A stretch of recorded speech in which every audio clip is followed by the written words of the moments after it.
OxfordSpeaks is delighted to host Mayor Jacob Frey, the three-term mayor of Minneapolis, a city that has repeatedly found itself at the center of major national moments. First elected in 2017, Mayor Frey led the city through the aftermath of the police killing of George Floyd, and more recently, Minneapolis again became a flashpoint during the expanded presence of federal ICE agents in Operation Metro Surge, where Frey emerged as a leading voice, pushing back against federal tactics. Throughout his time in office, Mayor Frey has also focused on public safety reforms and housing affordability. Thank you very much. I'll now hand over to you, Mayor Frey.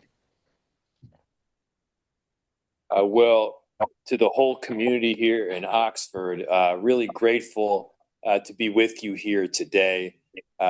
Ferris, thank you for the kind introduction. And I'm glad that you are thinking about things at an international level, because the consequences of what we saw, especially over these last few months in Minneapolis, has international implications. We have an obligation, I believe, to stand up for humanity, regardless of where they are from or the zip code they grew up in.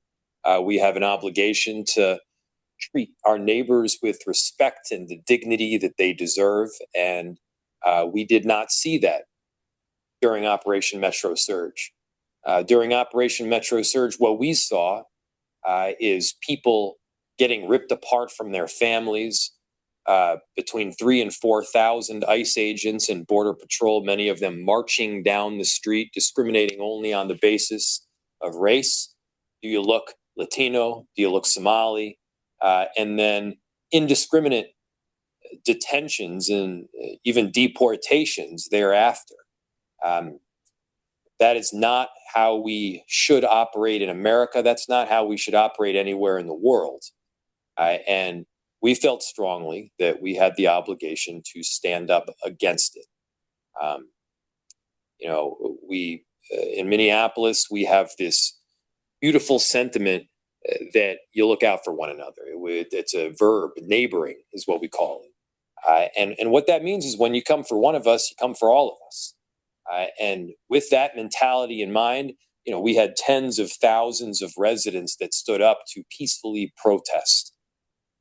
We had tens of thousands of people doing the work to help their neighbors out, whether that meant dropping off groceries to those that were terrified to go outside because they would be ripped apart from their families, or that was people standing guard over a daycare. People were lining up in the dead of winter during a very cold snap with this mentality of love. And I think that's an important concept, because this was something that is far more powerful, far more meaningful than resistance alone. It was about love, loving each other, loving your neighbor, caring for one another. And we wanted to do everything possible at the level of our city government to help where we could. And for us, that meant a number of different things. One, we have a separation ordinance. And what that ordinance says is that our police and our public officials will not enforce federal immigration law. That's not our job. We will work with the federal government when it comes to safety, catching criminals, catching a murderer or a rapist or someone who is committed a severe assault and a battery. Obviously, that's something where we would work together. But when you're trying to catch a murderer, the first question that you ask is not, where are you from? It's, are you a murderer? I don't care if the criminal is from Minneapolis or Ecuador or Newcastle or Chicago. Doesn't matter to me. We care that they've done something wrong. And if they have, of course, we make sure that perpetrators of crimes are held accountable. But we don't go after people simply based on where they're from or what they look like or the color of their skin. That is against the value that we hold fast to here in Minneapolis. And I believe it's the values that we should have worldwide. And so, again, there were about 3,000 to 4,000 ICE agents and Border Patrol at the peak. Right now, there's somewhere between 300 and 400 here, which is about the levels, maybe a bit more, than we had had the previous, 20 years in Minneapolis. And so what changed, and the reason that I believe we were able to get them to leave, was not because we acquiesced to any weird demand, not because there was some form of negotiation. The reason they left was that it was politically catastrophic, and it was not going well. They thought that they were going to come here and we were going to roll over. They thought that they could create a narrative about democratically run cities and democratically run states. They thought that they could create a narrative about our Somali community being refusing to abide by the law.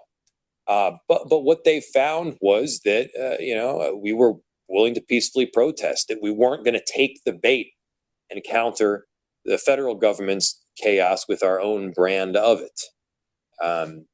We were going to stand with our neighbors, of course, but we weren't going to take the bait and throw Molotov cocktails or hurt people, because that would have given the federal government the excuse to invoke the Insurrection Act and then bring in even more military troops onto our streets. And so we fought back. We did everything possible to help people. And right now, I'll tell you, it's a beautiful day. It's like 70 degrees or 65 degrees or something Fahrenheit. I don't know what that converts to in Celsius, but the sun is shining. People are out there in shorts and T-shirts and hanging out at our lakes. We're known as the city of lakes, by the way. And I'm not even from here. I'm from the East Coast. And what I found was this beautiful city in a park. It's like a city that is built into a park if you come out here. And it is this spectacular place to be. And by the way, you're all invited. We would love to have you. So I'm happy to answer any questions you might have. And I'm willing to take this in kind of any direction that you're interested. Amazing. Thank you very much. I'd first like to start by asking for your reflections. As mayor following such a big event, do you think the Operation Metro Surge represents an even more confrontational and polarizing stage in American politics?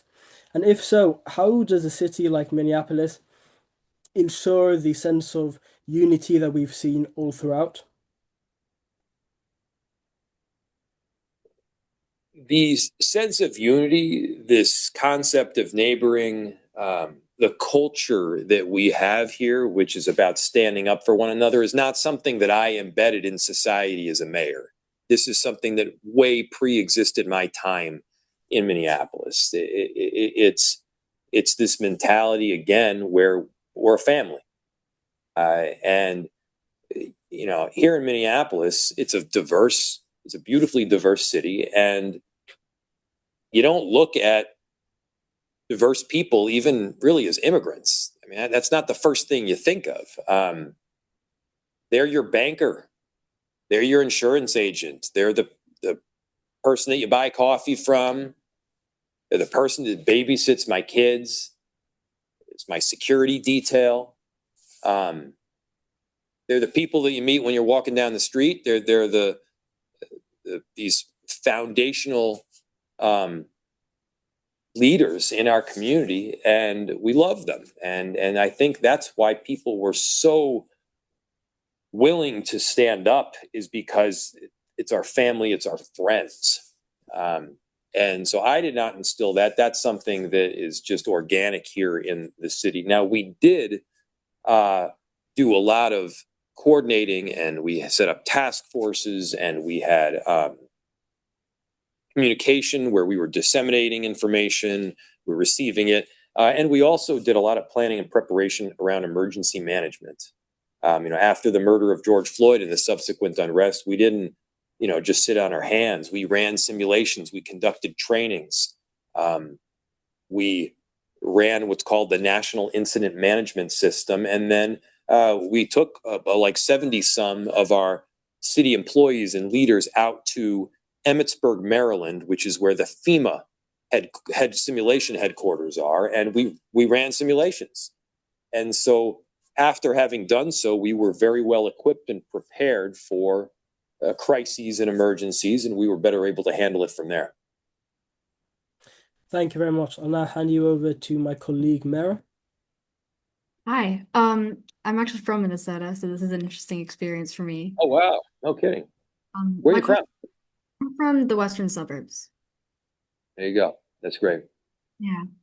My question for you is, given that Minnesota has been recently at the forefront of national politics, from the ISAP protests to Walz's campaign for vice president, and even recently Bernie Sanders stumping for Lieutenant Governor Penny Flanagan's campaign, what do you think Minneapolis's role on the national stage can continue to be in the upcoming years? Minnesota has a long history of um, being a thought leader. We have a long history of being on the cutting edge of movements and activism. And there's this belief here that you can make a difference. I remember coming out to my first neighborhood association after I moved here. I went to the neighborhood association, and the topic of discussion was like this peace march across the world. And at first, I was quite annoyed. I was like, "Why are we talking about this? Let's talk about the affordable housing we want to put up on Main Street, or the graffiti removal over on Fourth Street." And then I realized it was I was the one that was wrong. By believing you can make a difference, that is really the first step in doing so. And so that is a dynamic that I think is embedded in the people here of this city and the people of Minnesota. And there's no doubt in my mind that we are going to be thought leaders, political leaders. Um, we are going to be, pushing for progress and change, certainly wherever we can. And I think there are people that have great courage here as well to speak out. So I see that not stopping. I see the continuation of it.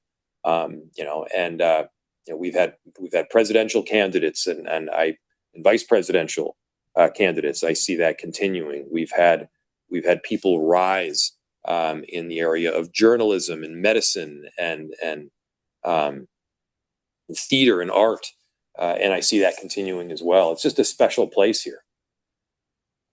Absolutely. Another question I had was about the escalation in political violence we've seen in recent years, both on the national and on the local scale, with the assassination of Representative Mosel Hortman and also just Yeah. an Indian violence across the board. What do you see as the next steps that need to be taken to mitigate and address increasing political violence?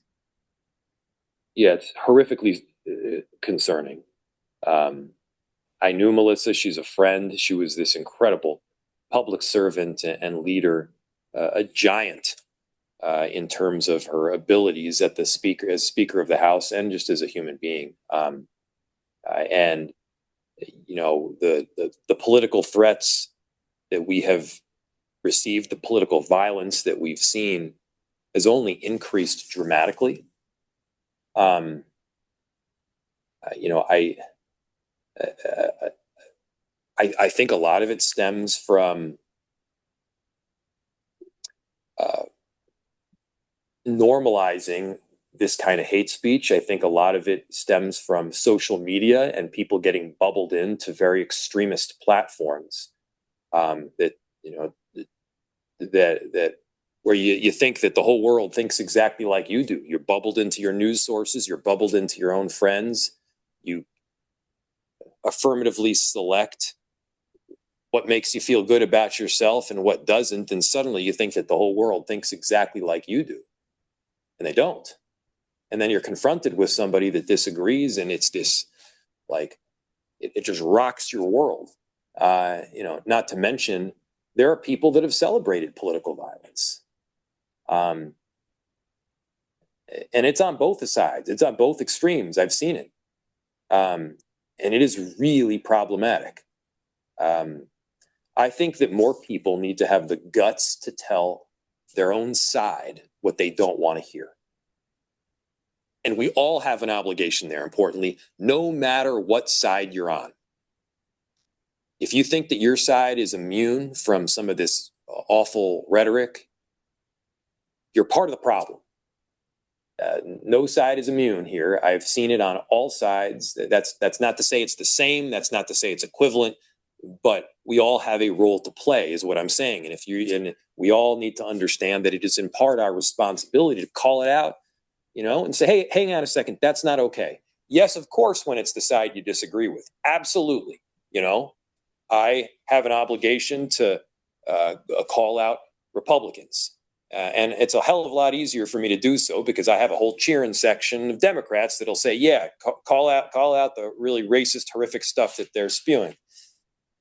What's harder is to, again, say that to your friends on your own side. And it takes more courage, but it's just as important, if not more so, because you have more of a voice then. And so I think it's on every one of us to kind of affirmatively take on that responsibility of upholding these enduring concepts that contribute to peace throughout the world.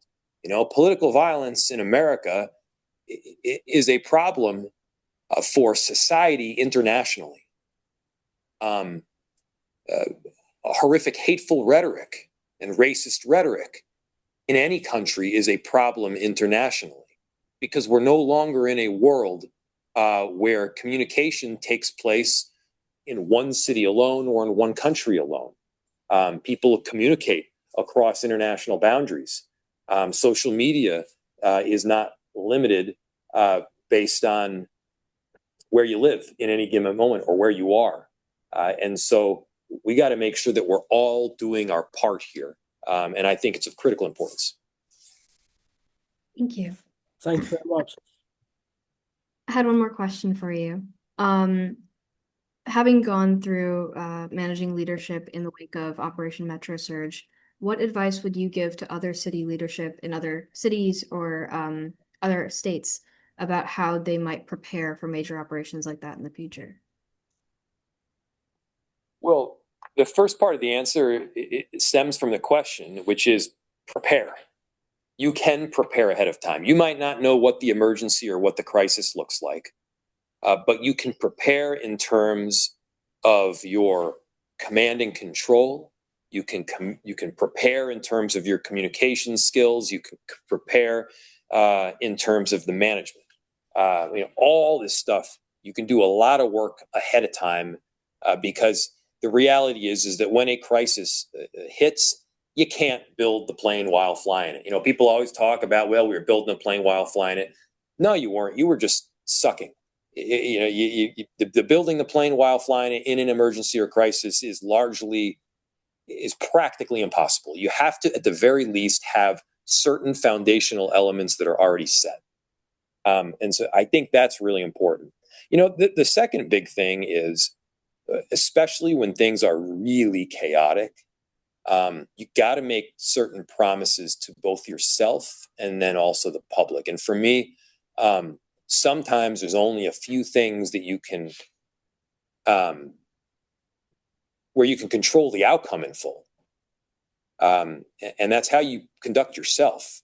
And so for me, I tell myself, all right, I'm going to tell the truth, even when the truth is hard or it's potentially detrimental. If you lie, you get caught. Not to mention, it's not good leadership. Second, you try to do the right thing.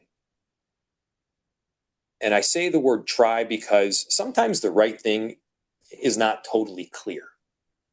But when it's not, you have the argument, you discuss internally, you have a good debate.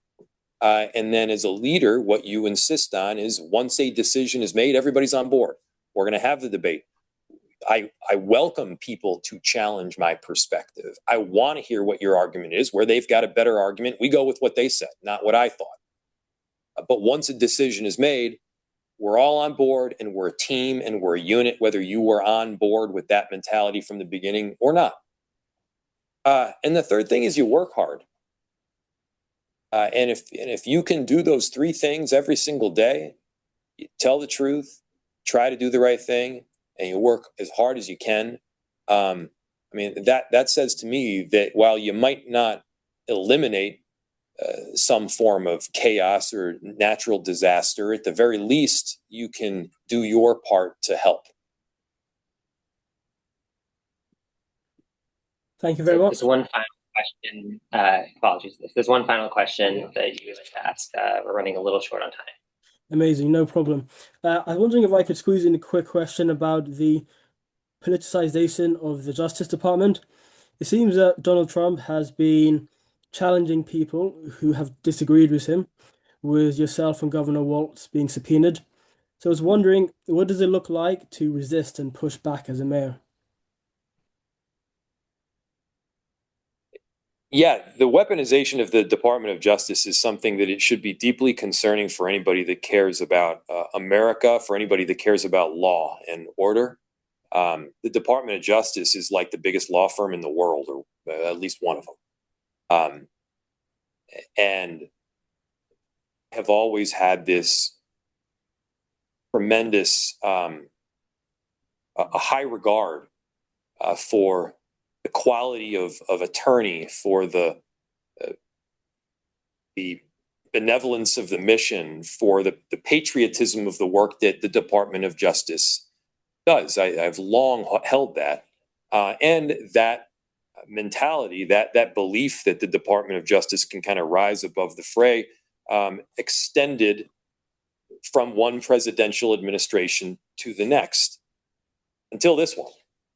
And never in a million years did I think that the Department of Justice would be weaponized against me. And while there is no factual basis for it, there is no good argument for what they're trying to do to me and other elected officials and politicians. And while many of the attorneys themselves have jumped ship and left and said, I want nothing to do with this, almost all their top attorneys have said, we're out. We want nothing to do with this garbage. I will say it's still disconcerting, when you've got this significant entity that's coming at you. I've got a family, I got a couple kids, and it is a concerning thing, even when you've done nothing wrong and you've abided by the law. Thank you very much for your time. Thank you. Yeah. Well, thank you all so much. The work that you're doing is really important. You're thought leaders, you're example setters. People listen to you when you got something to say. And so, use that both power and responsibility for the betterment of the world. And we expect greatness. And I look forward to meeting some of you someday, partnering with you, whatever it may be, because, we gotta hold this place together. Thank you. All right. Thanks, everybody. Thank you very much.